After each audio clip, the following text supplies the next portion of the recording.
Why is it that whenever I talk about books, I could like non-stop yap, but when I have to talk about myself, I just like freeze up? Hello, my beautiful book besties. Welcome to my channel. This is gonna be my new booktuber challenge slash tag. So excited to do this, even though I've been doing this for 4 months, but it's better late than never. For those who don't know me, my name is Sooz and I love reading books. Obviously, that's why I have a booktube and I'm doing this challenge, duh. Okay, social anxiety, I need to like bring it down. Okay, let's do this again. If we haven't met before, hi, my name is Sooz and I'm an avid romance reader. I started my booktube channel about 4 months ago and today I'm just so excited to do the newbie booktube challenge. So let's get into it. Why did I start this channel? I think there's two parts. I think there's like the social media contenting part and then there's like the whole booktube part. Starting with the social media stuff, like I don't know how many of you guys have been watching YouTube for like how long, but I've been watching YouTube since like 2000s, early 2000s.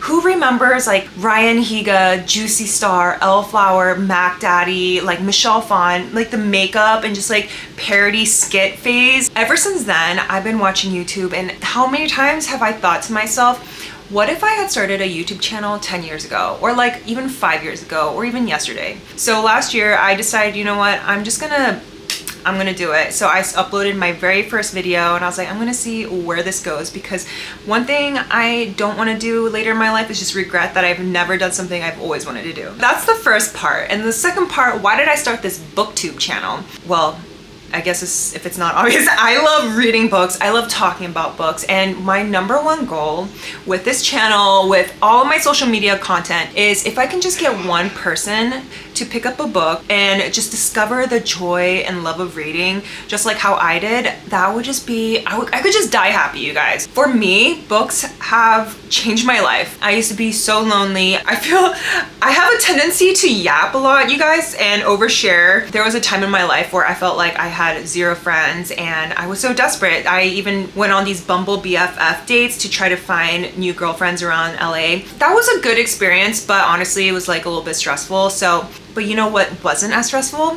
Finding all my favorite friends and also book boyfriends through books. And oh my gosh, I fell in love with reading. I just wish that, you know, where am I going with this? Basically what I'm saying, the reason why I created a booktube channel is to try to share my love of reading with everyone else. Next question, what are some unique things you can bring to booktube? When I started getting into reading and I was looking up other booktubers, I just had a hard time finding those who were in their mid-30s and up. If you guys know of other booktubers who are in their mid-30s and above, please drop their channel names in the comments below. I just feel like there's not a lot of people who look like me or maybe in my age range. Not to shame anybody who is in their 20s, because some of my favorite booktubers like Sarah and Larry, they are in their 20s and I absolutely love every single one of the videos. I feel like there's some perspectives and like unique reviews or like takes you can have on books depending on like what chapter of life you are in.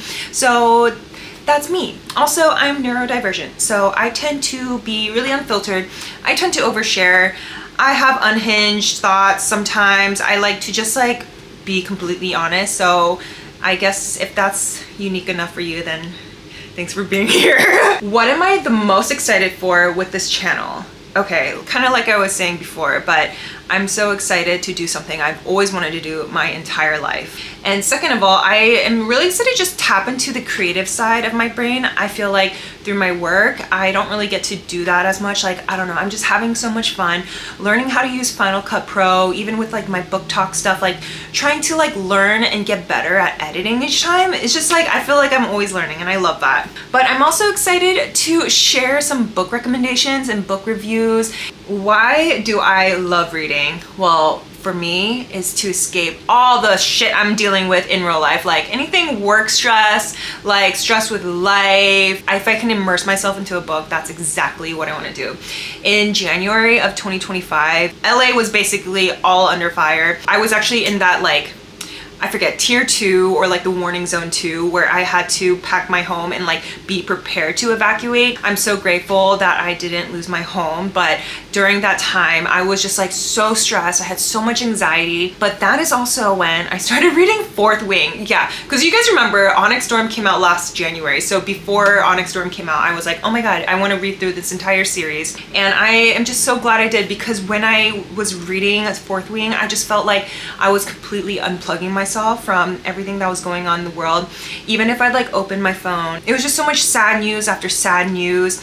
And while it's like reality, sometimes I just don't want to like constantly be in that space. So another thing I love about reading is that I'm learning new things, and I understand like all the books I read are, you know, 99% are all fictional books, but I do feel like you do still learn stuff. Like when I was reading The Nightingale by Kristen Hanna, oh my God, like why do I feel like I've never learned about World War II in my entire life? Like maybe I completely forgot, or obviously I did not retain any knowledge from high school, but I feel like I got to learn about history, learn about culture. I was just reading the Heated Rivalry series, and it just shed light on how homophobic and toxic the hockey culture can be in real life.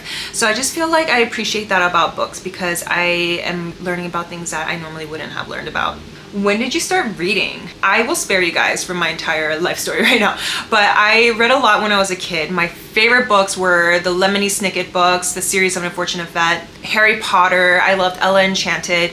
But then after, Twilight. I loved Twilight when I was younger. After college hit, like I just stopped reading for whatever reason.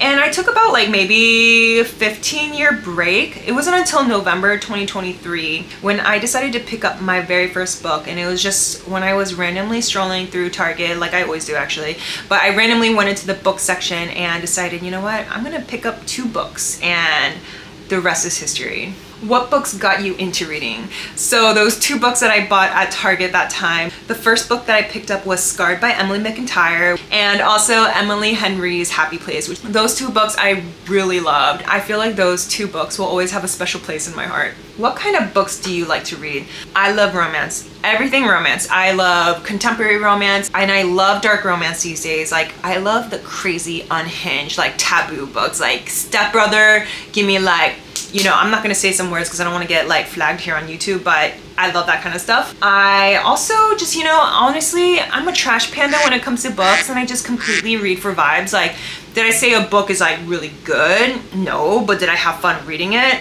Yes. Next question, where do you read? Well, first of all, I'm an indoor cat, so I'm always like 99% of the time reading at home. But my other favorite place I love to read is actually at the gym. One of my favorite things to do is take my Kindle or my physical book to the gym and go on the treadmill and just like set a duration target for like 30-40 minutes. And like instantly, like time will go by so fast. I feel like I get my workout in plus my reading. So it's like 2 birds, 1 stone kind of deal. And I just absolutely love it. Another place you'll find me reading is like in the line at CVS Pharmacy waiting for my drug. What does your book collection look like? 1 word, chaos. What you guys see here, this is the best looking part of my bookshelf. Like you guys see only the best. The camera eats first, but I'll tell you, behind the scenes, I have books on the floor, I have books on the bed, I have books on random tables. I will say that my biggest bookshelf is the damn floor, okay? I try so hard to be like the aesthetic girly, but honestly, I don't think it's in my bones. I'm more of like a feral rat, teenage ninja mutant turtle type of girl, okay? Like my bookshelves are messy and chaotic, but I know exactly where everything is. Next question, what are some questions to ask your favorite booktubers? Okay, so my favorite booktubers are Sarah Caroli and Larry Reeds. I love them so much. If I could meet them, I would ask them first, how do you do it all? Like, how do you do YouTube? Not only that, social media, how do you do that and keep your mental health? For me, I've been doing booktube, TikTok. I just started my bookstagram recently, and just those alone, sometimes I can get like really overwhelmed, you guys. So I'm just like, how do you manage it all? Also, like one real question I have for them is like, when was the pivotal moment where you decided to make booktube or like book content creating your full-time job? I'm just so curious. They always say, it's like a cheesy quote, but it's like, if you do what you love, you'll feel like you'll never work a day in your life. So I wonder if that's actually the case for Larry and Sarah. And I know that everyone has rough days. The grass is not always greener, but I'm just curious what they would think. What challenges do you think starting a booktube channel will be the hardest to overcome? I feel like I'm splitting this up into 2 different types of challenges. One is like book related. So I feel like something I might regret in the future is a rating I have for the book. For example, right now I'm like gushing over a certain book. I'm like, it's total 5 stars, but then later, like after a month or two, I'm like, you know what, that might have been a 3-star, and I'm afraid to like change my mind and then like already put the review out there. But I have to just be kind to myself and say like, it's okay to change your mind. Another set of challenges is about like content creating, but I'm trying to be on my phone less and being more present when I'm reading. Like when I'm reading, sometimes I'm like, why am I reading like half of a paragraph, but part of my brain is also thinking like, ooh, what kind of like booktube content or book talk content can I make? But also something I'm trying to get over is just being a perfectionist and just, you know, just putting things out there. Like it doesn't have to be 100% perfect. You know, as long as you try your best, that's all that matters. And just being consistent. My last challenge, I feel like, is just public speaking too. And I know this is like just talking to the camera. I want to be better at like forming thoughts. Like I want my brain neurons to like like connect and then like form words that come out of my mouth. Hopefully I am getting better at it, but I hope that like over time I am more cohesive with my thoughts and words. But yeah, that is a work in progress, you guys. If you've made it to the end, thank you so much for being here. I hope you had fun learning about me. I am so excited to be on BookTube and just chat with you guys and talk about books.